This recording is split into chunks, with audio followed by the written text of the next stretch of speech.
Hello, my name is John McNamara. I'm the retired Adult Faith Formation Coordinator from St. Anthony's Parish in Rocky Point, and I've received a lot of inquiries about something that's called the McCarrick Report. And the McCarrick Report details some allegations with regard to a cardinal in the Catholic Church, Cardinal Theodore McCarrick. And this report, rather extensive report, over 450 pages, analyzes the allegations that were made, what happened, and this was something that was a rather big concern to people because here was a cardinal in the church, and there were these allegations of abuse. And of course, the sexual abuse thing in the church has been a horrible thing, terrible to the victims, a lot of cover up. And so people are saying, now we've got a cardinal involved in this. What's the story? What happened? What went wrong? How did this go on so long? And there was a lot of questions about it. And so the bishops of the United States made a request of the Vatican to really investigate this matter and to look into it thoroughly and to issue a report so that everybody would know exactly what happened.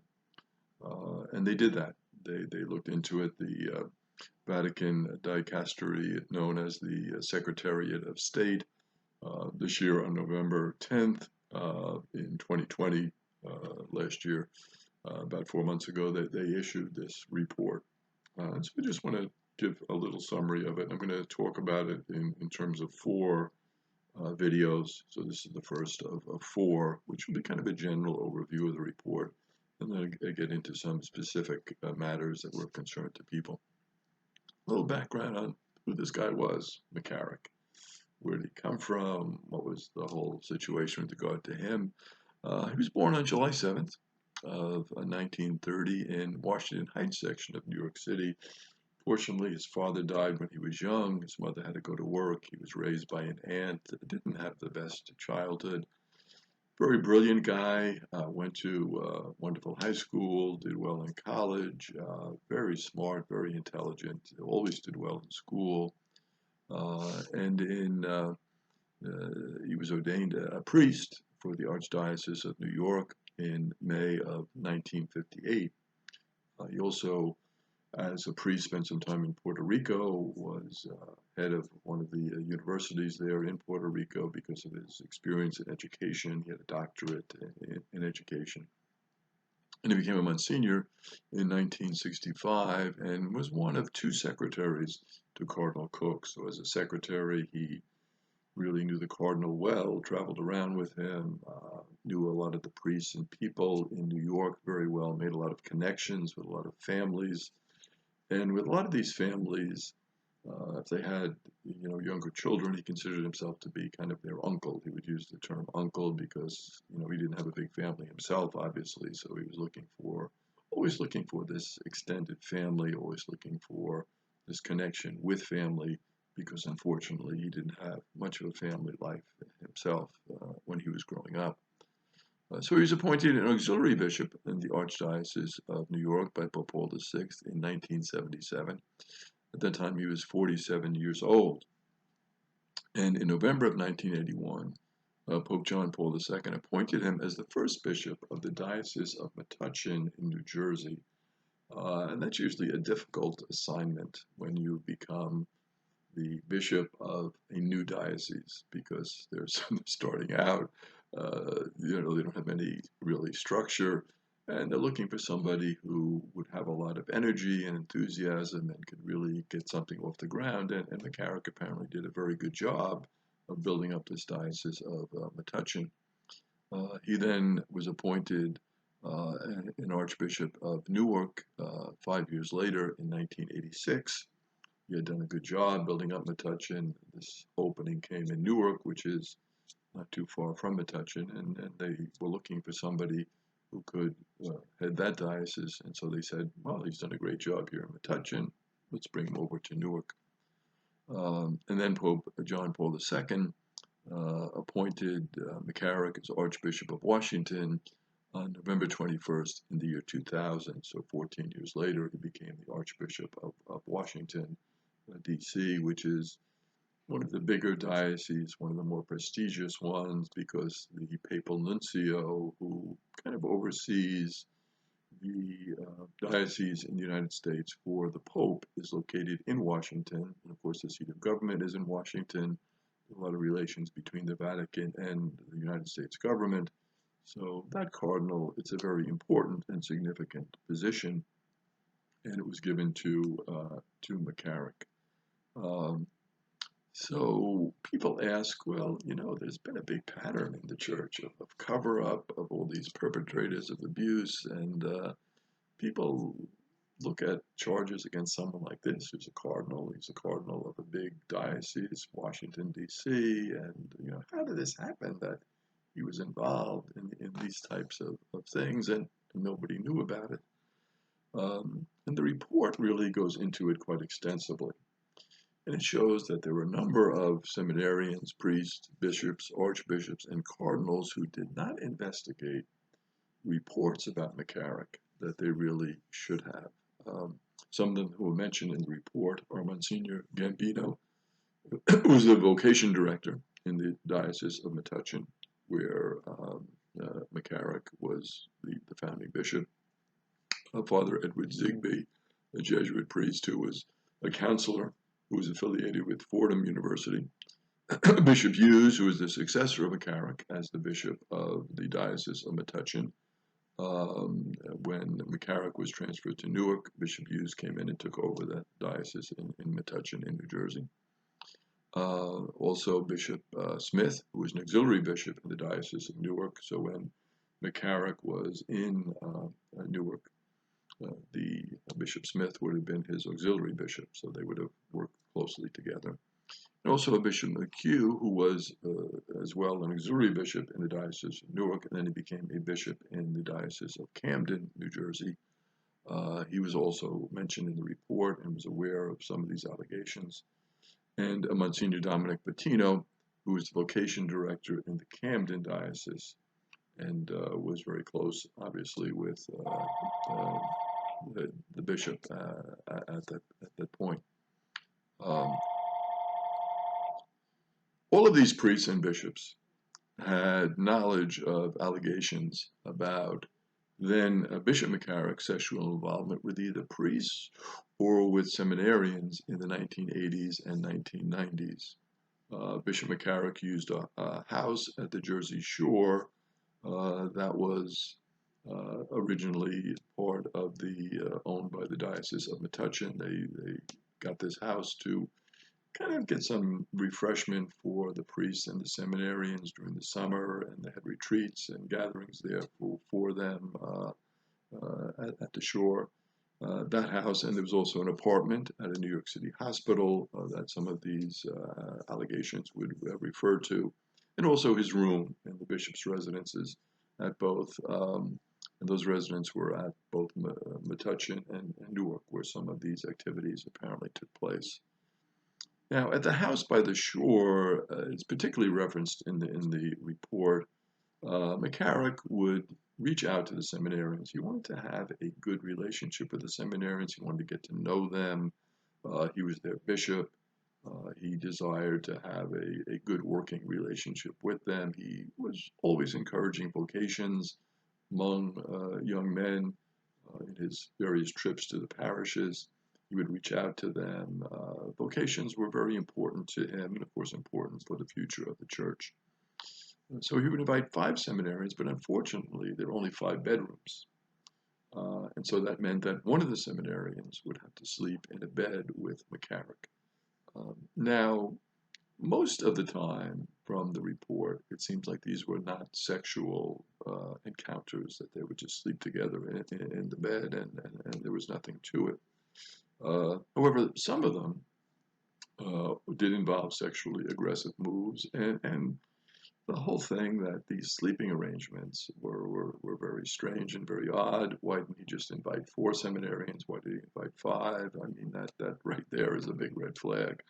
And it seems like this was fairly well known. Of course, it was known to the seminarians, and then it became known to other priests in the Diocese of Metuchen and the Diocese of Newark when he moved there, and continued a similar thing with that diocese with a house by the shore. And also, some of the bishops seemed to know about these arrangements, and so you obviously say at this point, I mean, this should have been stopped, and there should have been an investigation, and what's going on here, and it should have been stopped. Now, according to the report, also, two of the bishops, Bishop Smith and Bishop McHugh, along with Monsignor Bettino, who was director of the vocation office in Camden, they actually witnessed themselves with their own two eyes McCarrick touching a priest in a sexual way in a catering hall on January 25th, 1990, and they did absolutely nothing about it. So they actually witnessed it, they saw it, they kind of excused it a little bit. They said, "Oh, he's had a little bit too much to drink," and this, but they saw something that really was totally inappropriate. No investigation, no report on it. It was not reported actually until 28 years later. That's a big gap at 28 years. By Monsignor Bettino, who was one of those who witnessed it. He reported to the Vatican in 2018. So, I mean, right there and there, you have like, what's happening here? This should have been investigated. So the question that we ask, that we pose as we read this in the report, is what led to these men acting so irresponsibly? Why did they act in this way? They all seemed to look the other way because McCarrick was a bishop. They felt he was a good man, so they gave him the benefit of the doubt. They were also afraid of the scandal that might ensue if this information got out. But this behavior should have, of course, been stopped immediately, and as in so many instances in the church, this fear of scandal and not reporting things led to a much greater scandal. And this seems to be a key in the problem here, that when you don't report things, when you don't take care of them immediately, a greater scandal ensues. This became an even more serious issue when Bishop McCarrick was being considered to head the Archdiocese of New York and Chicago. So there were openings now. He was in Newark. There was an opening in New York, and he thought, hey, this is natural for me. You know, New York, I know a lot of people in New York. I'm well connected there. I was an auxiliary bishop there. I was ordained for that diocese. Why don't they make me now the head of New York? But they passed him over. Because there was some, these underlying questions about him, and so they said, nah, that wouldn't be a good fit. Also, Chicago opened up, which again is another big archdiocese and huge, number of parishes, very prestigious.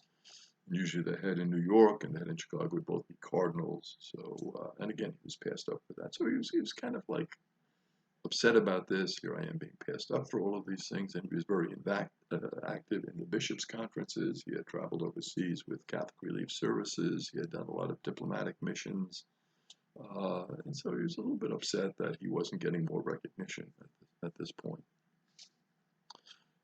And then Cardinal O'Connor, who at this time was head of the Archdiocese of New York, wrote a letter on October 28, 1999, to Archbishop Gabriel Montalvo. Montalvo was the nuncio, the representative from the Vatican in the United States at that time, and as I said, he would have overseen a lot of the dioceses, had relationships with all of the prominent bishops, would have attended the bishops' meeting, and would have reported back to the Pope about basically the activities of the Church in the United States. That would be his area of responsibility to do that. Cardinal O'Connor wrote to recommend that Bishop McCarrick should not be considered for a position that could involve him being cardinal. He thought this would be inappropriate because of some of these rumors that had surfaced. And Cardinal O'Connor, according to the report, did reach out to Bishop McCarrick at the time and say, hey, cut this stuff out with the seminarians, the beach house. This is a bad situation. I've heard about it. This is not good. Cut it out. And apparently McCarrick did respond at that time and did stop some of those activities that he was involved in. And Cardinal O'Connor at that point had received information from a Dr. Richard Fitzgibbons and a Monsignor James Cassidy about McCarrick's involvement with the seminarians at the beach house, and allegations from a priest, and this priest is referred to as priest number one in the report. Priest number one had a little bit of a difficult background himself because he was accused of abusing teenagers. And so his credibility wasn't always the best. It was a little bit suspect. But he did issue some allegations about McCarrick that they had looked into, but they sort of didn't really do as thorough investigation as they should have, and they kind of dismissed it a lot, I think, because of the background of Priest One, who they thought this guy doesn't seem to be too credible. And again, he was the only one who came forward at that time. That would have been 1999 with any allegations. There are no allegations from any other priests, there are no allegations from any other seminarians at this point. So they said, this doesn't seem to be too substantial. But again, even with this letter being written in reference to the beach house and the seminarians, there was no formal investigation undertaken. Would you say to yourself, oh, wait a minute, he wrote this letter, I mean, he's the cardinal, he's saying these things took place, there have been an investigation. Cardinal O'Connor's letter then went from Archbishop Montalvo to Cardinal Morea Neves, who's the prefect of the Congregation of the Bishops at the time. And the Congregation of the Bishops would have overseen this whole process of selecting a bishop for another diocese, for an archdiocese. All of that would go through this Congregation of the Bishops, and they would, investigate pretty seriously as to the capabilities of the person, their background, were there any allegations against them, what was the story in terms of their personal life, their educational experience. They would contact, people to get a sense of, was this, a good person to be a bishop, to get this promotion to a higher diocese where there are more parishes, more involvement, and so kind of a screening process that would go through this particular congregation. They would be responsible for that. But again, rather than investigate these claims, he now got this letter with this claim that this was going on. Rather than investigate, what he decided to do was contact Archbishop Cacavallian, who was a former nuncio to the United States. So he was the nuncio before Montalvo when he was there. And so he said, well, maybe this fellow would give me some background. He would know a little bit about it. Let me contact him. And Cacavallian said, I don't think there's any substance to this. Yes, there was a house, there was some seminarians, but I don't think anything went on. I mean, no seminarians have ever contacted me.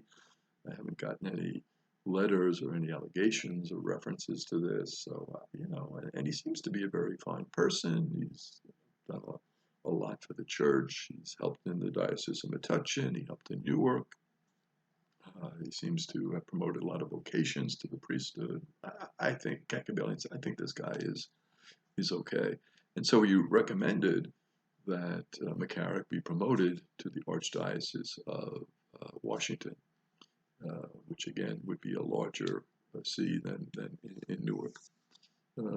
Nuncio Montalvo, on his own, then contacted 4 bishops to get input as to whether McCarrick should get this position. So he said, well, these bishops, they've worked with them. Let me see if they can give me any information that would be either, good or bad, indifferent, whatever, just some sort of sense of McCarrick and what he was like. And the bishops were McHugh, Breen, Hughes, and Smith. Now, Bishop, Breen didn't really have much of an association with him, knew him a little bit, but not that intimate, and wasn't aware of a lot of the details. And he himself was suffering, battling cancer at the time, was not that well. So he just said what he knew, which was very limited. But 3 of these, now McHugh, Hughes, and Smith, had been made aware of the allegations of improper behavior. They had knowledge of it. And 2 of the 4, namely McHugh and Smith, had actually witnessed McCarrick's sexual aggression in the incident in 1990 in the catering hall. So they gave, however, a positive recommendation, and then other bishops wrote in support of him. Bishop Fiorenza, Archbishop James Michael Harvey, Cardinal Medea from Detroit, Bishop George Murray. They all said, great thing, he's a wonderful guy, does good work. We haven't heard anything negative about him. He should get this post in Washington, D.C. So based on that information that was available at the time from the bishops who really had known better and should have been more outgoing and revealing in terms of what they knew, and these other bishops who really didn't know about the allegations that much. Based on that, Pope St. John Paul II promoted McCarrick to the position in Washington, D.C. in the year 2000, and then made him a cardinal on February 21st, 2001. The error here was that no formal investigation of the allegations against McCarrick were ever undertaken at this point.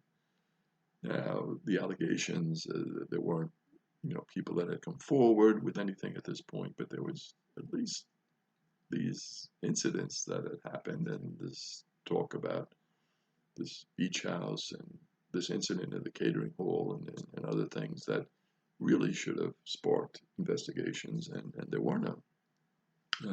There were many indications that McCarrick's behavior was highly improper. Sleeping in the same bed with seminarians. I mean, that's a crazy thing. And possibly even criminal sexual aggression reported by Priest 1. Now, Priest 1 wasn't too believed, but there was a report. I mean, it could have been looked into more extensively, and it certainly wasn't.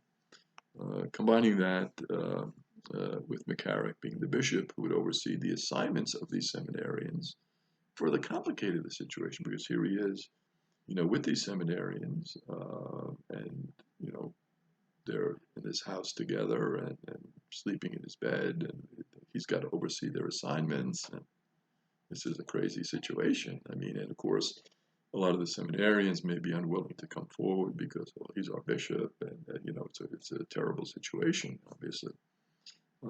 And so very problematic, very dangerous, certainly should never have been tolerated in any way, shape, or form. And there really can be no excuse for this inaction. So the McCarrick report, I think, is important for all of us to reflect on, as a reminder to everyone of the consequence of not taking action when we observe that something is wrong. And I think it's kind of a general thing. It's not just, I think, related to the church, but to any time where we see something that is improper, that is suspicious, that raises questions, it should be reported, and it should be investigated. And I think the McCarrick report is a good reminder to us about that.